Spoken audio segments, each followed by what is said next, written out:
UPSC exam की सच्चाई क्या है? आप लोग सब जानते हैं कि यूपीएससी एग्ज़ाम में लगभग 10 लाख फॉर्म भरते हैं और आपको पता है वैकेंसी कितनी आती है? 800, 900, 700 इतनी वैकेंसी मैक्सिमम आती हैं। और इसमें से 10 लाख फॉर्म डलेंगे इन वैकेंसी भरने के लिए और सिलेक्शन कितने के होंगे? 800-900 के।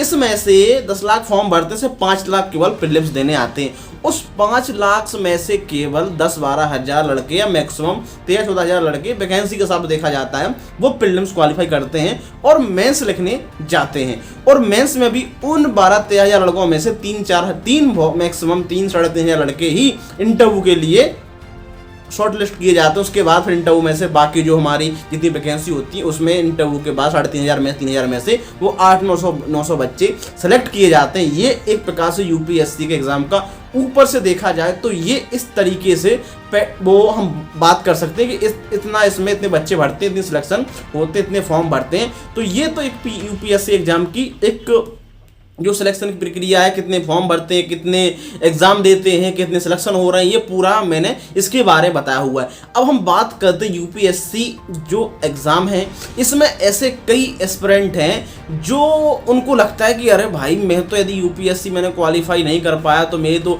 जो लाइफ है, अरे भाई साहब मैंने कुछ किया ही नहीं। ऐसा नहीं है। यदि आपने यूपीएससी क्वालिफाई नहीं किया इसका मतलब ये नहीं है कि आपने लाइफ में कुछ नहीं किया या फिर आप और कुछ लाइफ में कुछ नहीं कर पाएंगे।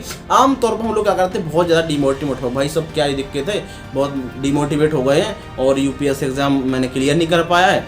अब दिक्कत वाली बात यह है, यदि कहाँ 5 लाख में से 800-900 बच्चे सेलेक्ट हो रहे हैं, इसका मतलब केवल हम ये नहीं कह सकते कि चूंकि आप में इतनी काबिलियत नहीं थी आप नहीं निकाल पाए। हाँ, हम ये भली कह सकते हैं कि जो 800-900 बच्चे निकले हैं, हमें उन 800-900 में जो काबिलियत थी, हमें उस तरीके से हमें काबिलियत नहीं थी या हम उस जो 800-900 रैंक है टॉप में, हम उसमें अपनी जगह नहीं बना पाए। लेकिन इसका मतलब ये नहीं है कि हम चूंकि एग्ज़ाम क्वालिफाई नहीं कर पाए। एग्ज़ाम क्वालिफाई करने का मतलब यहाँ पे इन द सेंस कि आपने वो 800-900 बच्चों में नहीं आ पाए, इसका मतलब ये नहीं है कि आप एग्ज़ाम क्वालिफाई नहीं कर पाए। वो इसलिए क्योंकि अब चूंकि ज़रूरत ही 800-900 बच्चों की है, तो जब 800-900 बच्चे की ज़रूरत है तो उस हिसाब से लेंगे ना। अब भले आप इतने बहुत ही होशियार हो, बहुत ही टैलेंटेड हो, लेकिन फिर भी यदि आप उस टॉप में नहीं आ पाए तो आपसे ऐसा नहीं होगा। ये कोई स्कूल या कॉलेज का एग्ज़ाम तो है नहीं कि इसमें इतना क्राइटेरिया है कि 33% मार्क्स ले आओ तो आपका जो है हम पास कर देंगे, आप अगली क्लास में पहुंचो। यहाँ तो ऐसा कुछ सिस्टम नहीं,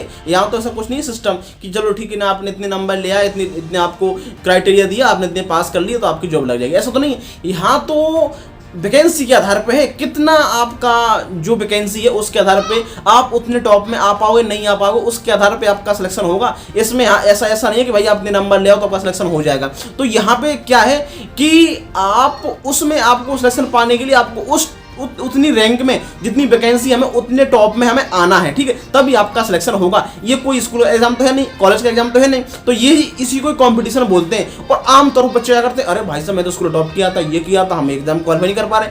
आप स्थिति समझो, आप स्कूल कॉलेज में एग्जाम आपने क्वालिफाई किया था, एक बात अलग है। आप एक स्कूल में लेके कॉम्पिटिशन, और कॉम्पिटिशन में हर स्कूल के टॉपर होंगे, जितने भी कॉलेज स्कूल टॉपर होंगे वो एक साथ होंगे। तो हमेशा हमें ये नहीं सोचना कि हमेशा चूंकि हम आगे रहे हैं तो हमेशा आगे रहेंगे। जब ऐसे कहीं ना कहीं जिंदगी हमें इस तरीके से को लेना चाहिए कि हम किसी स्कूल में थे, टॉप आए थे, लेकिन जब हमारा सामना कहीं उन सभी स्कूलों के टॉपर्स होगा तो कोई ना कोई तो पीछे रहेगा ना, कोई ना कोई तो पीछे रहेगा, कोई ना कोई आगे रहेगा। तो यहाँ पर हम ये ले लें कि नहीं, चूंकि यदि हम पीछे रहेगा मतलब तो हम तो बहुत ही बेकार इंसान है, मतलब बहुत ही कुछ नहीं आता हमको, तो यार बहुत ही डिमोटिवेट हो गए, हम कोई भी एग्जाम नहीं क्वालिफाई कर पाएंगे। ये हमारे मन में बहुत सारी धारणाएं आ जाती है और कहीं ना कहीं जो यूपीएससी एग्जाम है इसमें काफ़ी जो एस्पिरेंट है वो डिमोटिवेट हो जाते हैं कि अरे मेरे तो कुछ बन नहीं रहा है। जबकि ये खुद एक थोड़ा अलग, और टीचर भी बहुत हर कंपटीशन में आपको सुना हुआ ये बोलते हैं कि मेहनत करो, मेहनत कर लोगे भाई साहब, मेहनत करोगे भाई साहब, मेहनत करेंगे सब। तो ये तो आप किसी एक स्टूडेंट के लिए तो कह नहीं रहे हो, आप तो बहुत सारे जो भी तैयारी कर रहे हैं सबके लिए बोल रहे हैं। तो क्योंकि जब सभी मेहनत करेंगे तो स्वाभाविक सी बात है कि जो मान लो एक प्रकार से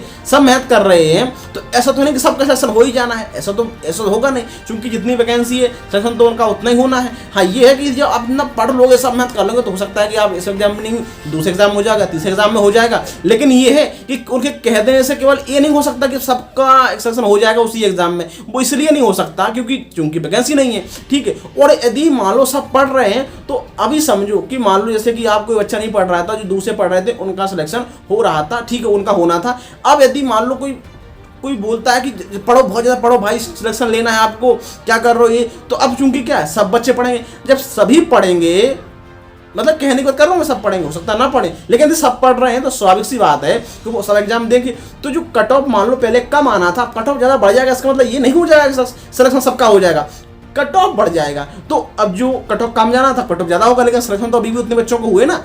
तो हमें क्या लेना है कि कंपटीशन का एग्जाम है और केवल एग्जाम है, उसको एग्जाम की तरह लेना, ये नहीं समझना कि जिंदगी है हमारी, ये तो थोड़ा हमें प्रैक्टिकल भी सोचना है। ऐसा नहीं है ना कि भाई अरे भाई साहब यूपीएससी बस यही ज़िंदगी है, ये नहीं तो कुछ नहीं है। हमें ठीक है एग्जाम देना है, एग्जाम की तरह तैयारी करनी है, क्वालिफाई करना है, हमें स्ट्रेटजी बनानी है, मेहनत करनी है, जितनी हो सके उतनी मेहनत करनी है, अपना 100% देना है, ठीक है, ये हमें इस तरीके से तैयारी करनी है। लेकिन फिर भी इसका मतलब ये नहीं होगा, लेकिन हो सकता है कि आप क्वालिफाई करें, और क्वालिफाई करना भी चाहिए, होगा आज नहीं होगा, आज एक साल इस एग्जाम में नहीं हुआ, अगले साल होगा, अगले साल नहीं होगा, 1 साल बाद होगा। लेकिन इसका मतलब यदि आप तैयारी अच्छी तरीके से मेहनत की है तो आपका सिलेक्शन उसमें जरूर होगा। लेकिन यहाँ पे मैं एक बात बता दूँ, यहाँ पे एक वो नहीं होता, निश्चित क्राइटेरिया नहीं है कि भाई साहब आपने 3 नंबर लिया है आपका सिलेक्शन हो जाएगा। यहाँ पे डिपेंड करता है कि एग्जाम वैकेंसी कितनी है, एग्जाम कैसा है, कैसा पेपर आया है, और कट ऑफ किस तरीके से जाएगी, वो एक प्रकार से उसके आधार पर आपका डिसाइड होगा कि आपका सिलेक्शन होगा कि नहीं होगा, ठीक है। यदि आप मान लो सोचते हो कि मैं इसमें 100 नंबर ले आता हूँ तो आपका प्रीलिम्स क्वालिफाई हो जाएगा, एक निश्चित मतलब एक प्रकार से मान सकते हो जाएगा। लेकिन ये सोचो कि यदि पेपर उस टाइम सभी के अच्छे नंबर आ रहे हैं तो कोई निश्चित थोड़ी ना कि आपका 100 नंबर पे भी हो जाएगा, क्योंकि क्या हो सकता है क्योंकि वैकेंसी कम है तो कम बच्चे सिलेक्ट होंगे तो, और पेपर सिंपल आया है, सबके नंबर आए, आपके भी नंबर आए, तो स्वाभाविक सी बात है, क्या पता ना हो, ठीक है। लेकिन यदि आपके नंबर अच्छे आए हैं तो हो जाएगा। लेकिन यहाँ पे कोई निश्चित नहीं है, कंपटीशन के एग्जाम की यही खासियत है, वो हर आपको किसी भी, चाहे यूपीएससी हो, पीसीएस हो, किसी भी एग्जाम में हो, तो हमें इस तरीके से हमें इसको स्कूल या कॉलेज के एग्जाम की तरह नहीं लेना, और खासकर यूपीएससी के एग्जाम में जहाँ पे इतनी ज़्यादा भरते हैं और वैकेंसी भी कम होती है, तो हमें इस तरीके से इसको थोड़ा लेना है और डीमोटिवेट नहीं होना कि अरे भाई साहब तो भाई को नहीं बेकार। ये भी तो सोचो कि तुम कहाँ 5 लाख में से प्रीलिम्स क्वालिफाई किया है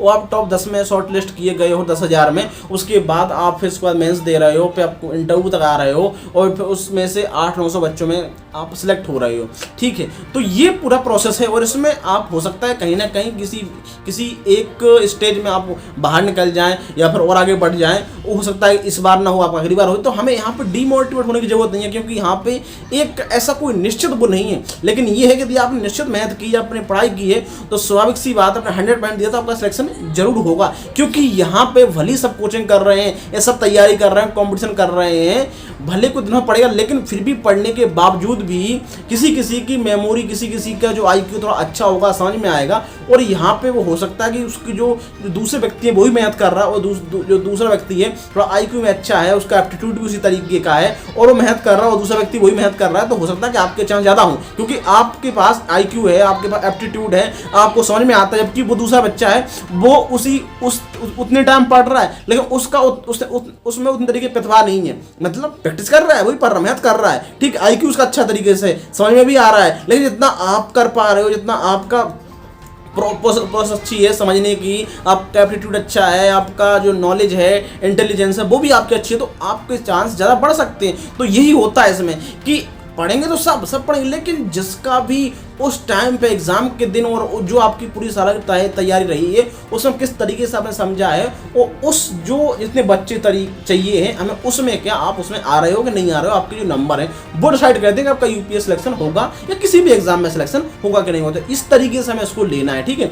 और हमें मेहनत करनी है कि हमें किसी नंबर पर डिसाइड नहीं जाना, हमें इतनी होना है, हमें तो इतने सोचा कि भाई इतनी वैकेंसी है, हमें इसमें से एक वैकेंसी चाहिए, कुछ भी करो, हमें जितनी मेहनत कर सकें हम करेंगे, वो उस आधार पे। लेकिन फिर भी आज जो हमारा आजकल का जो वर्तमान का जो चल रहा है कि जिसमें लगभग यदि आप जनरल कैटेगरी में है, यदि आप उसमें 90 से ऊपर नंबर ले आते हो तो आपके माने जाते हैं कि आपका लगभग प्रीलिम्स क्वालिफाई हो जाता है, ठीक हो। 100 लाओ तो माना जाता है, क्योंकि वो पेपर इस तरीके डिजाइन किया जाता है, इस तरीके से कि भाई कोई कितनी भी मेहनत कर ले, हो सकता है कि मुश्किल से 10,000 में से 100-200 ही नंबर, 100-200 लड़के जो हों जो नंबर 150 से ऊपर ले आए, बहुत मुश्किल से। लेकिन ऐसा नहीं हो सकता कि सबके नंबर 120, 30, 40 से ऊपर आ जाएं, ठीक, ऐसा नहीं हो सकता, क्योंकि सब लोग लगभग बाउंड्री के लाइन के पास ही रहते हैं, 90 के ऊपर रहेंगे, 95, ठीक, 100 के ऊपर रहेंगे थोड़े बहुत। लेकिन ऐसा नहीं हो सबके 150 के ऊपर नंबर आए, क्योंकि आप कितना भी पढ़ लो, लेकिन उसमें से आपको 30% 40% से ज़्यादा क्वेश्चन आपको एक बार नज़र से आप उससे ज़्यादा सॉल्व नहीं कर सकते, ठीक है। आप उतने क्वेश्चन ही बनेंगे 30% या 40 क्वेश्चन 100 में से, ठीक है, मैक्सिमम।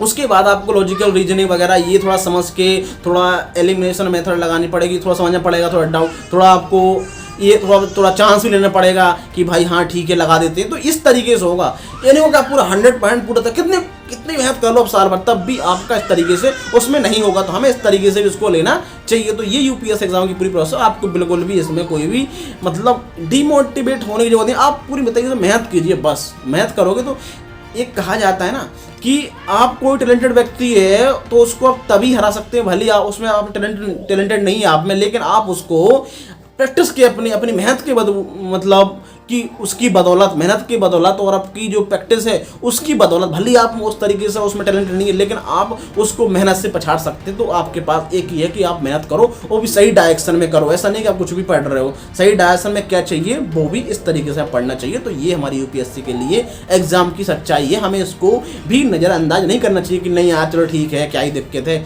हमें उसको भी जो यूपीएससी एग्जाम है पूरा प्रोसेस है उसको भी हम सोचना चाहिए, समझना चाहिए, ठीक है। बाकी हम लोग मिलते हैं यूपीएससी से और कोई भी कोई आपका डाउट है तो आप लोग उसमें बता सकते हैं, हम लोग को जो वीडियो बनाएंगे। तो वीडियो पसंद आया हो, हम क्या ही कहें इसमें मोटिवेशन या कुछ जो भी है, कुछ ज़रूरत नहीं है इस तरीके से। बाकी वीडियो पसंद आया तो वीडियो को लाइक जरूर करें दोस्तों, और हम लोग मिलते हैं यूपीएससी से रिलेटेड और कोई वीडियो बनाएंगे, टॉपिक होगा, आप लोग कमेंट करके जो बताएं कोई डाउट है आपके पास तो। बाकी हम लोग मिलते हैं नए वीडियो में। धन्यवाद दोस्तों, जय हिंद, जय भारत।